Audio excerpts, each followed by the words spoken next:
salvation of souls. Alex is here. Maybe he wants to discuss the same conversation I've had with you 3 times already.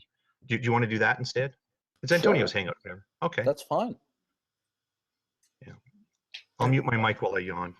Welcome, Alex. Can I do the introduction, though? Can I do the introduction? Antonio, have you met Alex? Alex Malpass, Antonio Fletcher. I don't think we've met, no. Yeah, because I think Ant, he stepped away from the keyboard a little bit. I'm not too sure if he's there. If you are Ant, unmute yourself, but he may be away from the keyboard. So I'll definitely will introduce him. So yeah, if you could get a little closer to your mic, Alex, so we can hear you better. Sorry, yeah, I'm cooking at the same time, so forgive me if the volume's a bit short. All right. Well, go ahead. Well, I've been listening to this series of conversations between you and Hogtie for a couple of days. And I'm not quite familiar with the presuppositional routine or argument or whatever perspective. I think you made a couple of mistakes the other day. I think maybe you didn't mean to say it, but you ended up saying that inductive inferences beg the question. And I don't think that can be sustained. I think that's wrong. So I mean, I don't mind. I don't want to hijack the conversation, of course. No, what I was saying is when they're making an argument using inductive reasoning, the conclusion cannot be logically necessitated. That's what I said. Deductively, an inductive argument isn't deductively valid. That's true. Mm-hmm. But that doesn't undermine induction. No, what I'm saying is it doesn't make for a firm foundation for somebody to argue for the uniformity of nature based upon the consistency of their sense experience. So just specifically, what are you saying, that if there was an argument where the conclusion of it was? Well, when they're claiming that they can be rational, there have to be certain preconditions in order for them to be rational, right, Alex? You can maybe. I mean, I guess that's one way of looking at it. But look, if I make an inductive inference, do you think that that's irrational by definition? I don't believe, unless you start from that it is the case that the Christian God exists, that you have any basis for rationality. Did you prove that that's true? I don't think that anything can be proven unless it is the case that the Christian God exists and he has constructed the world in such a way that we can know some things that we can't be wrong about. Are you under the view, Alex, that something can be proven in your worldview where there is no God? I think things can be proven. I'd like you to prove the claim that nothing can be proven unless the Christian God existed. So you just said then. I'd like you to prove that. Alex, can something be proven in a world where there is no God? Well, if you're claiming that it can't be, I'd like you to just show me. No, I asked you a question. Well, let's say I'm open-minded about it. Well, Alex, can something be proven in your worldview? I believe so, but if you can correct me, go ahead. What would that be, Alex? Well, I mean, so when you do a logical proof, right, it means proceeding via rules of inference, right? So if you make a premise or a couple of premises, then you can prove that the conclusion follows if all you've done is apply various agreed upon rules of inference. That's what a proof means. Alex, could you tell me something that you can prove that you can't be wrong about? Okay, so let's say if P then Q is a first premise, P is a second premise, I prove that Q. Alex, I'm not talking about in a theoretical realm. I'm talking about in the actual world. Is there something that can be actually proven? Could you give me an example? Why was that not in the actual world, what I just said then? No, you're giving me a modal representation. Explain to me something that can actually be proven, meaning that you can't be wrong about. Look, the point that I just made then, if P then Q, P therefore Q, you can put anything you like in for P and Q, and that will be a proof. Okay, show me something that can be proven where the conclusion where you can't be wrong about. Okay, so if it's daytime, then the moon is made of green cheese. It's daytime. Hey, whoa! I just proved that the moon is made of green cheese, right? It follows from those two premises, right? That's how you prove something. Would that be dependent that the physical world around us operates in a regular way, Alex? No. Really? So if all events are the product of chance and not some underlying uniformity or law-like conditions, you can have rationality and prove things? Well, it's a strange premise. I mean, is everything chance? I don't know. Alex, can something be proven by a rational means if all events, including brain states, are simply the product of chance and not an underlying uniformity of nature? Let's say that every single event that happens in the universe follows one after another chaotically, with no order following them. Well, let's say that that's right. So that's our hypothesis, right? Would that mean that if P then Q, P therefore Q is invalid? I don't see that it does. Alex, if all of your brain states are the product of pure chance and randomness and not an underlying regularity, then how would there be any rationality? You seem to be asking a different question now, right? So if no, I'm how not would I know? That's what you're asking, right? No, you're presupposing. Are you presupposing that your ability to reason about existence is predicated that nature operates in some regular way? If nature was not operating in a regular way, would you be able to reason? So that inference that I just gave to you a moment ago doesn't seem. You know, Alex, I asked you the question: is your ability to reason about things predicated on the idea that nature operates in a law-like way? Okay, so it seems to me the answer is no, and the reason for that is that that inference I gave you a minute ago seems to be valid independently of whether any events are happening in an ordered way. So you don't need the uniformity of nature in order to be a rational human being? I don't need the uniformity of nature in order to. Let's put it like this: the validity of modus ponens that I just said to you doesn't depend on the uniformity of nature. No. That you're not addressing my question, Alex. Maybe the question is not clear to me then. Alex, if the chemistry in your brain was simply absolutely erratic and did not operate in some law-like way, would you be able to have rational thought? I don't know. Possibly not.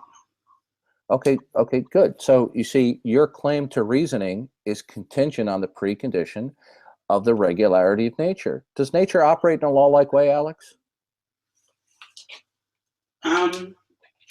It seems to, but I don't think that my reasoning. Well, let me ask you this question. It seems to. Well, how would you be able to visually differentiate whether the consistencies that you see are the product of a law-like environment versus chance? I'm not even sure I understand what that question means. Well, you said it seems to. You're appealing to your sense perception of certain consistencies, that those observations of those consistencies are indicative of nature that operates in some regular law-like way. Could chance produce the same type of consistencies, Alex? Maybe it would help if we made it a bit more specific. So look, if I said, if I observe a regularity, I could be wrong about whether it's, so if I say every swan I've ever seen is white, therefore every swan is white, I could always be wrong about that, right? So Alex, you're not answering my question.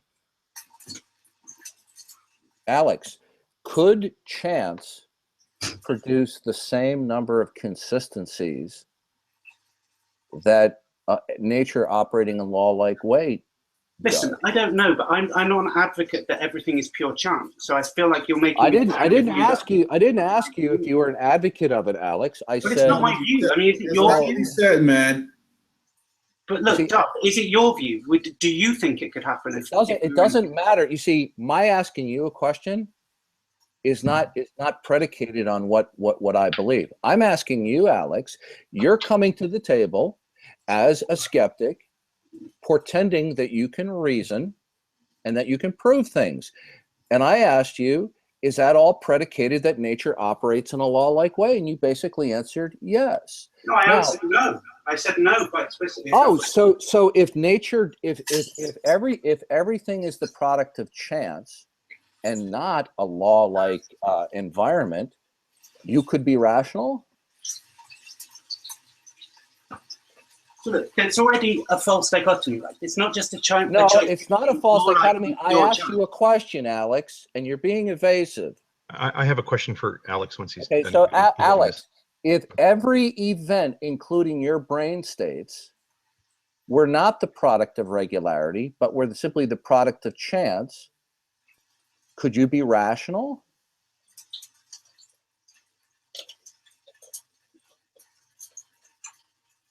I don't know.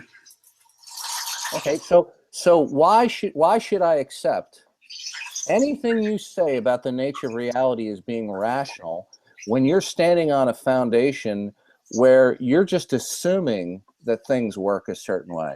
But I'm not. So you're conditionalizing on the premise that everything is pure chance, right? But I'm not saying that that's the case.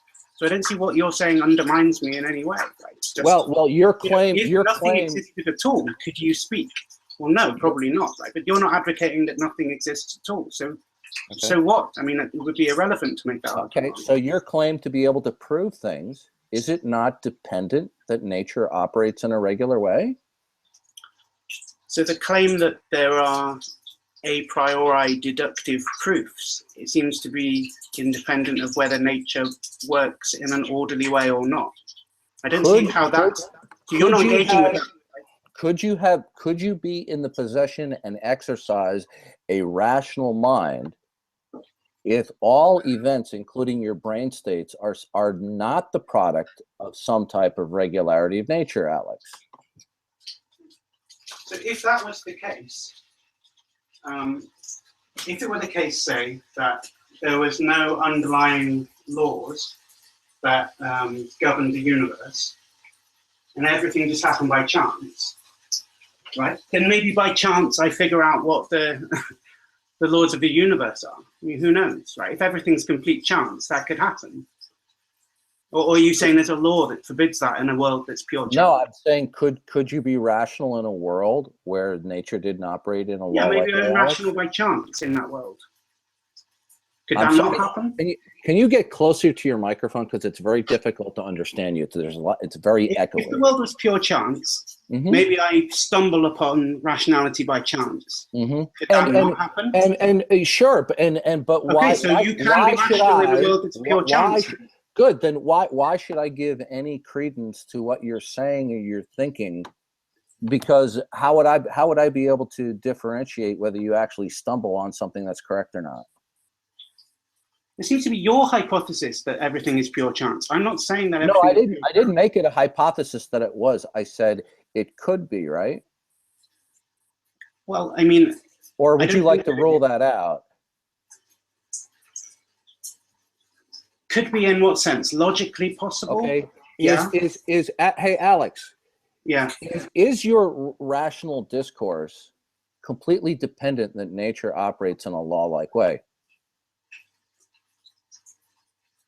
Is rational discourse completely dependent on nature operating in a law-like way? Is that what you're saying? Yeah. Is your ability as a human being to think rationally, is it contingent that nature operates in a regular law-like way? I'm not sure that it is. I think if everything was random, I might still be able to operate rationally by chance. And you might be able to, but how would you know? Okay, so I mean, how would I know if everything was totally random and I'd stumbled across rationality by chance? Yeah, if everything's by chance, are we being rational? So in this hypothesis, everything is totally random, but I've stumbled across rationality by chance. So presumably I am rational in this hypothesis. Well, if it's all random, how are you going to know? How are you going to know? Well, but I'm also rational in this hypothesis, so I could figure it out. Yeah, but how would you know that if everything's by chance? Well, I'll come up with a rational proof. But you see, but you coming up, that would be chance too. Everything would be chance. No, because once I've stumbled across rationality by chance, I now have rationality, so I can. No, you have. You see, your thoughts are completely random. You see, you're presupposing the. They're not random once I've discovered rationality. No, because every thought, every event occurs by chance. So you're saying in a world where I don't really have any thought process. Right. Yeah. Well, in a world where everything is chance, can rationality actually be ongoing? Okay, so the question just seems to be, in a world where you don't really have any thought processes, could you have thought processes? So obviously that's not what I'm saying. What I'm saying is, if all events are caused by chance, can you conduct rational thought? Well, if that was true, right? Let's just say that that's right. You're not answering my question, Alex. You're being evasive. I'm not. Listen, just let me finish the sentence, and then you can decide whether I'm being evasive. Okay? If rationality presupposes regularities, then given my rationality, that indicates that there are regularities. No, right? it doesn't. No, it doesn't. Well, okay, so rationality doesn't presuppose regularities. Is that what you're saying? No, because all of your thoughts could be simply random, and it doesn't mean that you're being rational. If my thoughts were completely random, then we couldn't have this conversation, could we? Why not? Well, how could you exchange ideas with me discursively like this if all my thoughts are random? It's all occurring by chance, Alex. Well, don't you think that we're exchanging ideas? It doesn't matter what my worldview is. What matters is your worldview, Alex. Okay, well, look, if we're having a conversation right now. You don't accept that it is the case that the Christian God exists, do you, Alex? Let's come to that question in a moment. Let me just finish this thought. Do you accept it? Well, you don't. Okay, good. So we're going to set that worldview. We're going to set that worldview aside. Now, if you're going to come to me, you're presupposing, in order to reason with me, you're presupposing the regularity of nature in order to reason. You're presupposing that there are fundamental laws of logic. Do those things exist, Alex? The laws of logic? Yeah. Do they exist? Which ones? The law of non-contradiction. I'm not sure that it does. Okay, good. Then why should I assume that anything that you say is meaningful if the law of non-contradiction doesn't hold at all times and all places? Well, why would you think that the law of non-contradiction is a presupposition of me saying something meaningful?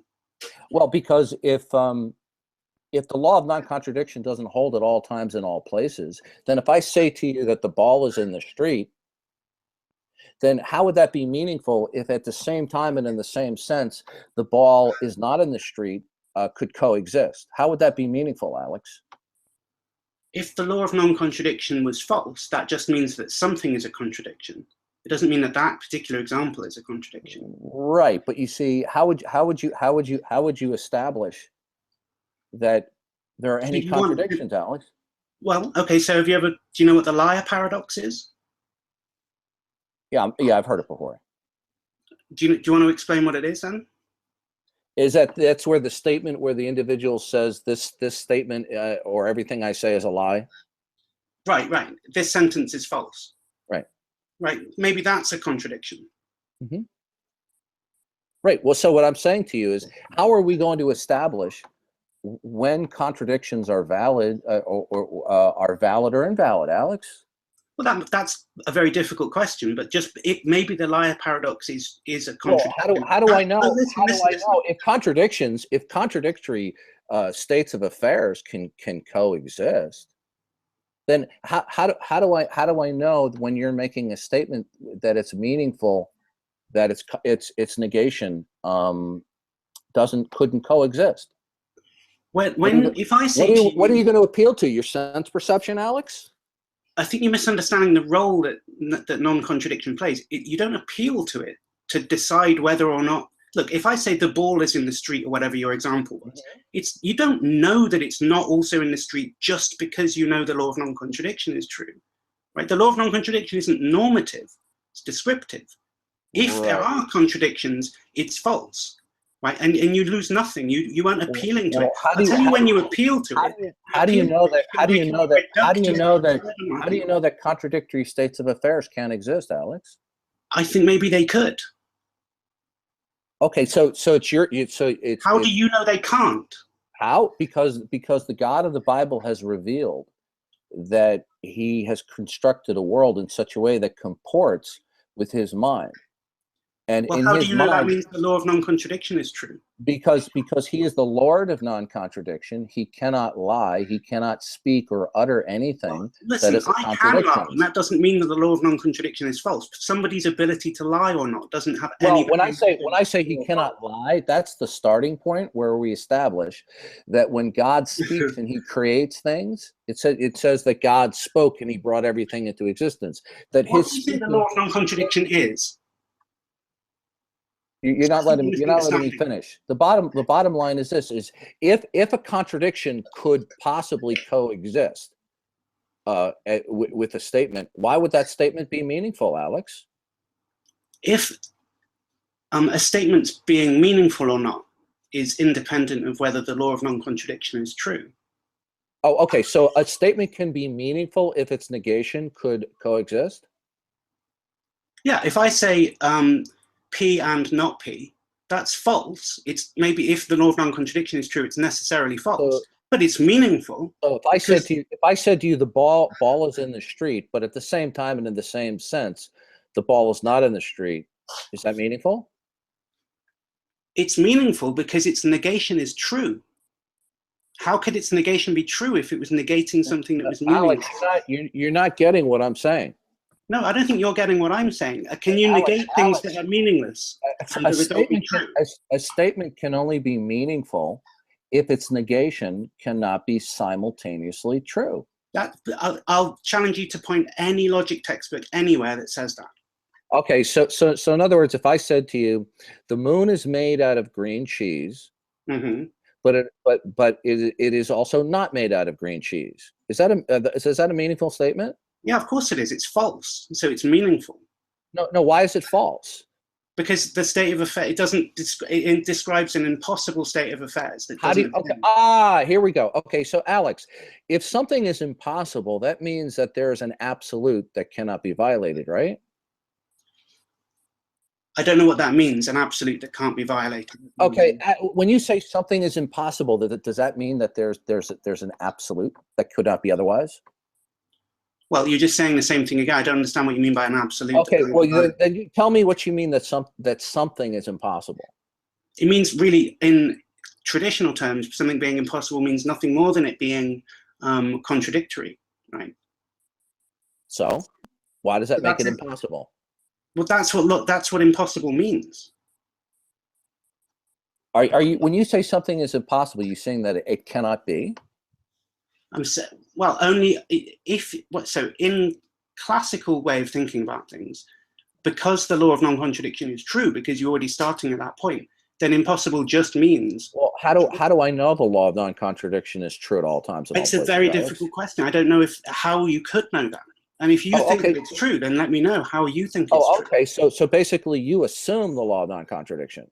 No, I don't, because I'm quite happy to consider that maybe the liar sentence is false. Okay, good. So how do we know when the law of non-contradiction holds and when it doesn't, Alex? And I don't think there's an easy answer to that question. You seem to want an easy answer. Okay. But then why would you object to any statement that might seem to be contradicted by another state of affairs? Well, just because there's one contradiction doesn't mean that there's another one. You're not answering my question. Why would you object to any statement that I might make that might contradict another state of affairs? Why would you object to that, Alex? Well, let's just split two things up, right? And the first, you might think that if there was a contradiction, any contradiction, then everything would be contradictory. And I think that that's fallacious. So I wouldn't be able to appeal to that Well, argument. how can you determine that anything is fallacious, Alex? Well, it seems Based upon what, Alex? Are there Well, if you're not going to let me finish, then I won't be able to explain, will I? All right. Are there any absolutes that can't be violated, Alex? What do you mean by an absolute that can't be violated? Well, you're just saying the same thing I told you I don't know. Something that cannot be otherwise. As in, yeah, I can't imagine it being otherwise. Aren't some of the things that you are saying to us here today predicated that there are some absolutes? The word absolutes, I just don't know what it does in this context. It's just opaque to me. I don't know what you mean. Oh, Alex, please, seriously, dude. Well, look, if I said, okay, so there are some transcendental. Do you know what that means? I don't know what that means. People say it. Okay, right? Alex. So you don't know if there's anything that's absolute? Well, maybe you can just unpack the term absolute for me in something that cannot be otherwise. Is truth absolute, Alex? The definition of absolute sounds a lot like the definition for true. Is truth true? Yeah, absolute. Is it absolutely true, Alex, that if something is true, it cannot simultaneously be false? Well, no, because I think the liar paradox. Could it be true? The liar paradox could be both. For all I know, it's epistemically possible to me that. Okay, good. So if you feel that I'm making some type of contradictory statements or expressing contradictory ideas, then what would be your basis of objection? Because it violated the law of non-contradiction? So, well, the law of non-contradiction, obviously, if the liar paradox is true, isn't a universal truth. It doesn't cover all cases. Oh, okay. So I'm free to make contradictory statements sometimes. Please, Darth, please let him. Hey, okay. Is this JD?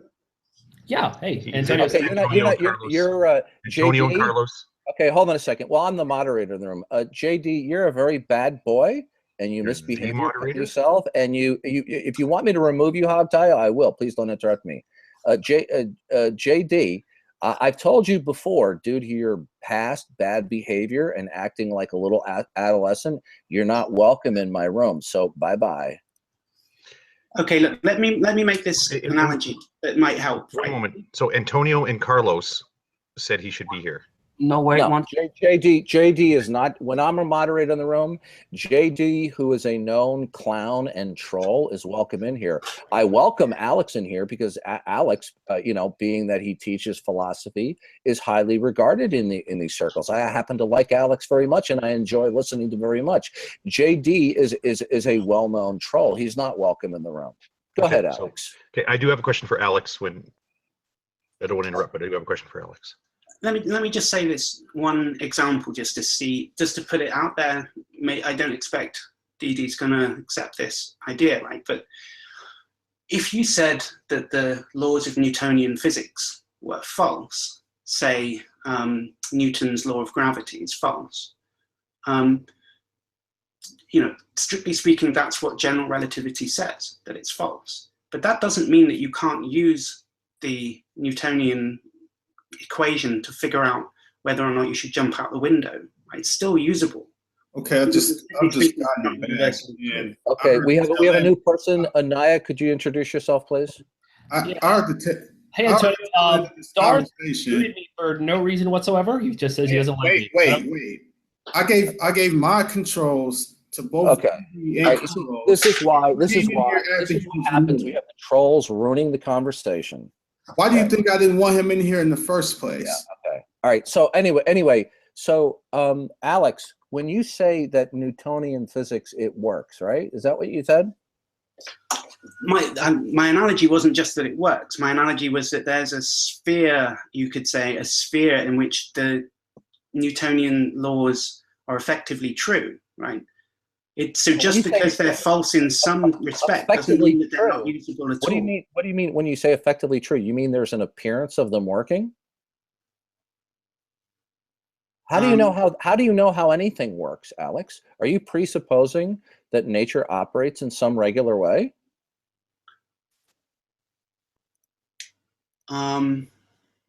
Sorry, let me interject. JD, can I ask you a favor? Please don't. Okay.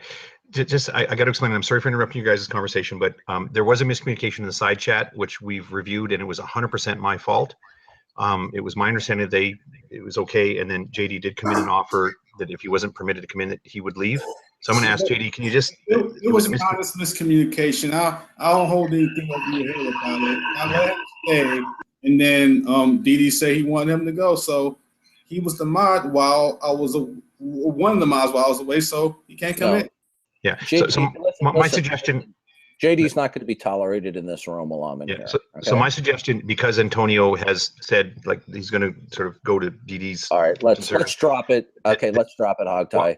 Well, okay, so Alex, when you say Newtonian physics might work in some ways, are you presupposing that nature works in some regular way?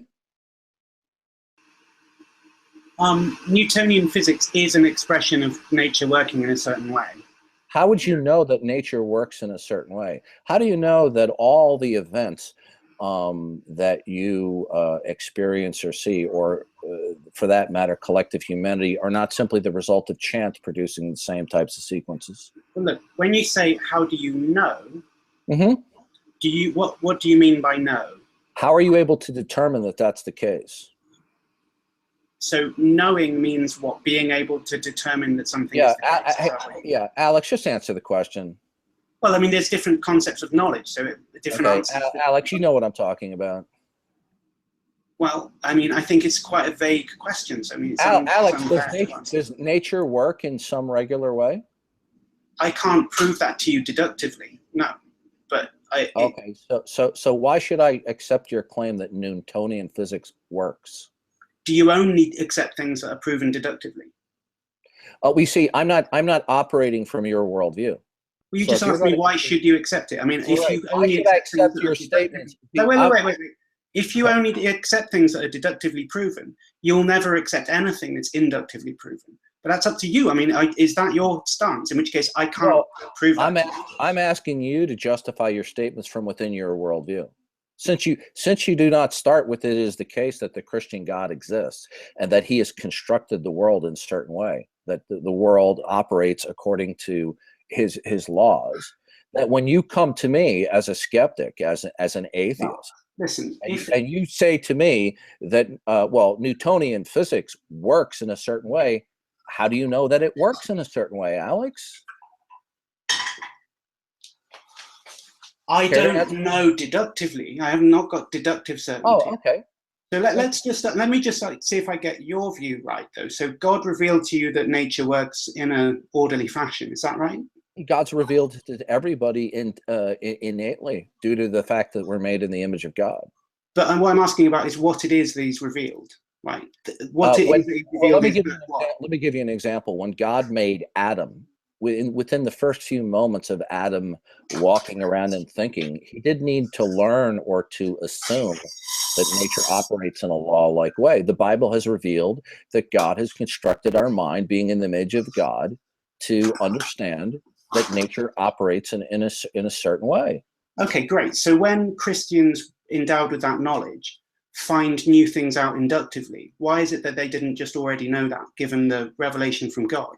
Well, because not everything, new things that we learn are not what we would call our base core beliefs about the nature of reality.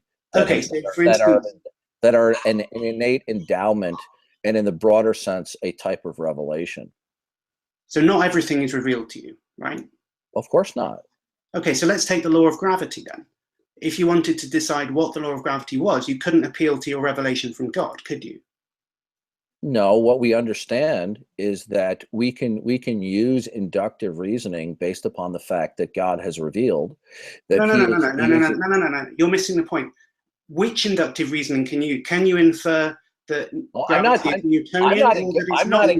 I'm not against using inductive reasoning. Sure, okay, neither am I, but listen, my point is this. Alex, please don't interrupt me. I'm not opposed to inductive reasoning from within the context of the Christian worldview. But if you're going to appeal to inductive reasoning from outside the Christian worldview, I'm going to say, why should it have any merit? You're not using inductive reasoning from within the Christian worldview. You do not believe that there is an eternal God who has created a regular and orderly existence. But you believe that the world around you operates in some orderly, law-like way, and you're doing so based upon your sense perception and inductive reasoning. Now, could you be wrong about that, Alex? Yeah, I said before, it's not deductive certainty. Okay. Okay. So then, why should there be any merit in your conclusions then? There wouldn't be deductive certainty in them, and if that's what you're looking for, you won't get it. But let me go back to, because you were saying something interesting then, I want to just explore that idea a little bit more. So given that God guarantees that there are uniformities in nature, which is fine, I understand that that's your worldview.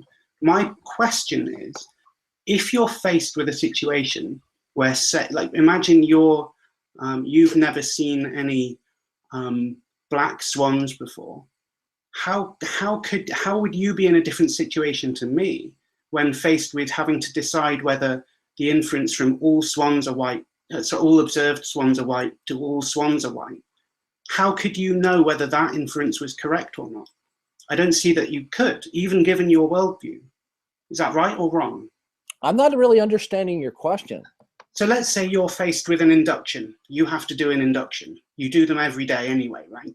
When you step out of your door, you wonder whether you're going to get hit by some meteorite or stray car or something, right? You reason that the chances are low, right? But only because they haven't happened before. In the Christian worldview, we're justified in using inductive reasoning until and if we see exceptions to those consistencies, because we know, and it's been revealed by the God of creation. No, you're missing the point, Darth. Okay, so go ahead. What am I missing? Look, let's say let's pick an example, right? So let's say it's you opening your door and walking out and hoping that you don't get hit by a car. Right? Maybe you're walking out into the road without looking, but you know that it's a really quiet road and there's never any cars on there, right? You're taking it, you're basing your assumption that you're not going to get run over because no one's ever got run over there before. You've never seen a car. Let's say you've never seen a car on the road before, right? Now, even in a Christian worldview, you could be wrong about that. Like, there might just be a car here today anyway, right? That's true, isn't it? Yeah, but being hit by a car, the car in and itself would be the product of agency and not solely and only physical necessity, Alex. But you're missing the point still. The idea is that you can't know in advance for any given induction whether it's going to be successful. I can know in advance that God has created the world to operate in a regular and law-like way. And when I see a certain number of consistencies, I'm justifying that belief, and until if I see an inconsistency. Now, but here's the bottom line. No. You're wrong about Alex. But here's the bottom line. It doesn't matter. It doesn't matter whether hold on a second. It doesn't matter whether you think that my conclusions are justified, because there is no justification in your worldview. Well, no, you're dodging now because you were wrong about that. No, I'm not dodging. Okay, what I am doing is I'm coming back to. No, you're changing the subject. Okay, you're interrupting me. Well, I'm not changing the subject. No, I'm not changing the subject. The subject was you were trying to justify that you could be rational and that there is a basis for rationality. So obviously, in you speaking to me and analyzing what I'm saying in the Christian worldview, you're presupposing that rational thought can be had, right,Alex? How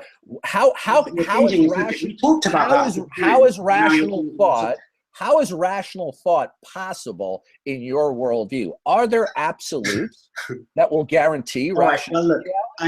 It's really obvious that you're moving away from the topic I'm not moving away. We're going back. We were talking about you justifying an induction, and now we're not, and that's because you've changed the subject. Alex, I haven't changed the subject, and we're the only two people. I'm going back to my original questions with you. Exactly. You're changing the subject back. No, I'm not changing the subject, Alex. Okay. Well, look, I'm going to stop now because I've made my point. I'm not going to play again. We talked about that original point. I've exposed that you don't understand this issue with induction. Okay. And you, So, as so soon in as other I words, did, you so in changed other it words, to- have I, Alex? Let me ask you a question. Have I committed a fallacy in your view? I think you've not committed a fallacy, but there are other ways that you can show that you don't understand something. Okay, Alex, are there logical absolutes? Well, for the fourth umpteen time, I don't know what you mean by absolute. Yeah. Well, I'm just saying, in order for you to object into my line of reasoning, mustn't my reasoning violate some standard? Well, let's look at what you were saying then, and we Are can. there standards of thought, Alex? But you don't want to talk about the actual detail of You're the issue. avoiding this question, man. Alex, are there standards of thought that cannot be violated in a rational discussion? Antonio, who do you think is avoiding Hugh's question? No, he asked him about standards, and he didn't deal with that question he asked him. Okay, look, there are Wow. lots of different standards for rational We're thought. watching different conversations then. And what would be a prime standard of thought that you would consider cannot be violated and be rational?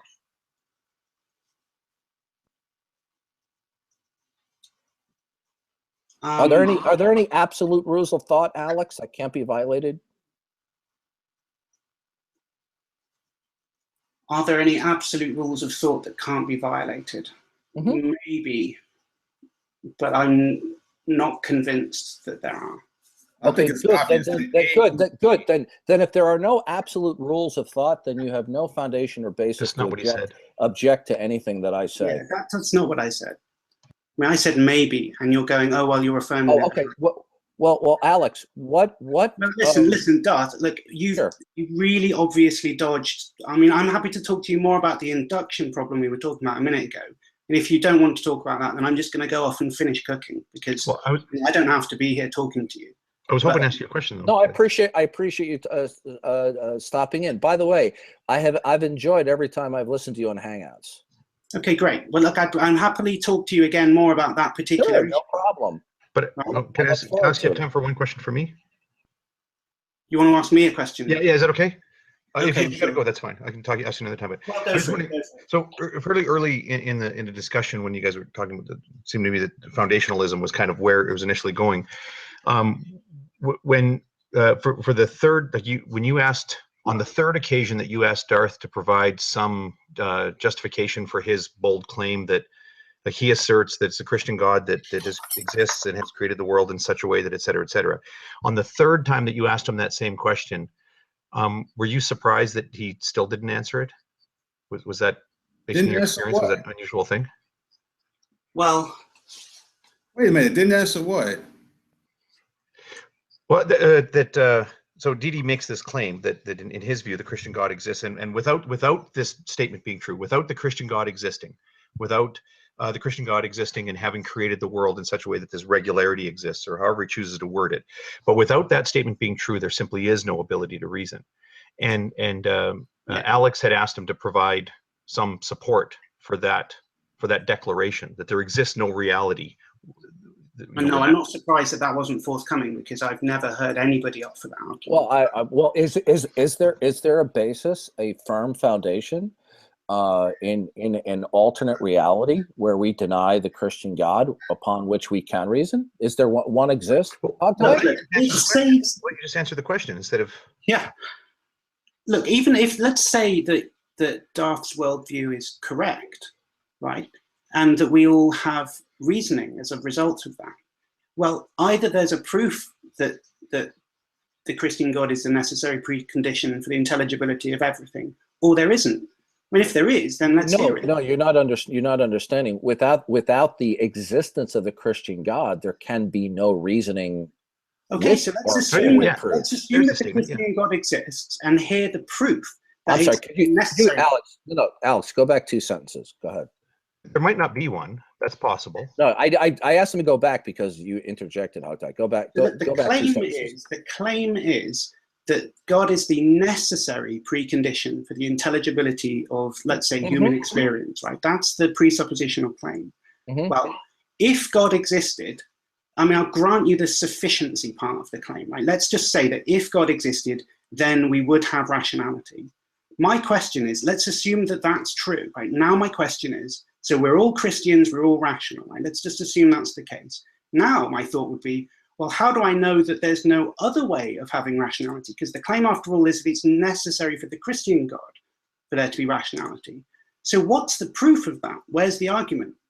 Well, the proof is that without God existing, there can be no other proof. No, that's a statement. That's the claim. I'm asking you to prove. Well, yeah, it is a claim, Alex.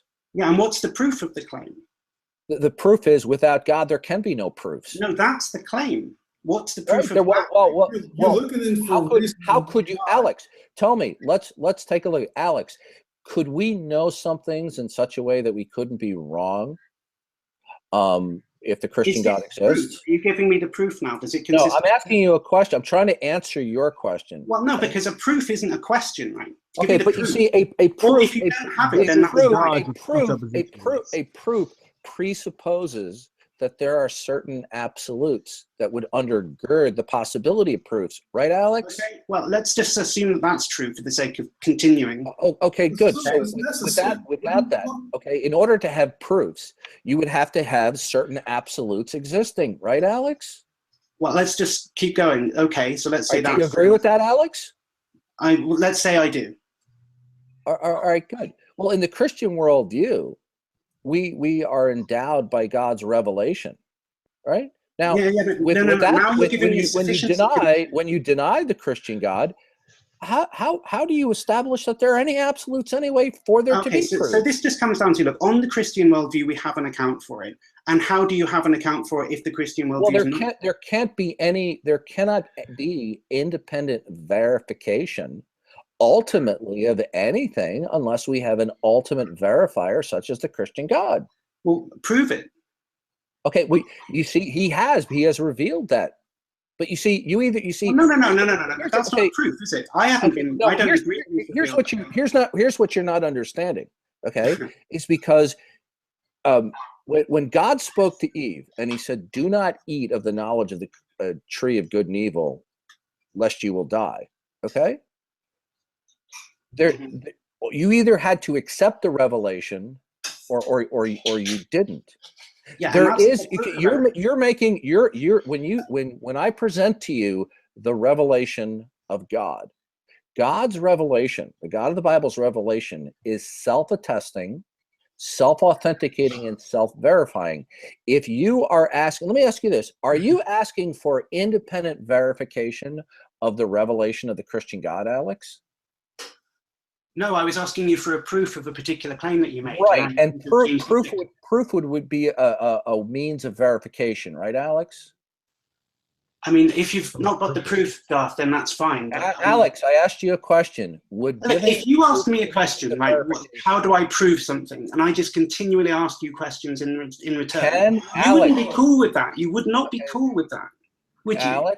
Alex, it's not a proof. Alex, there's another thought I could add to it.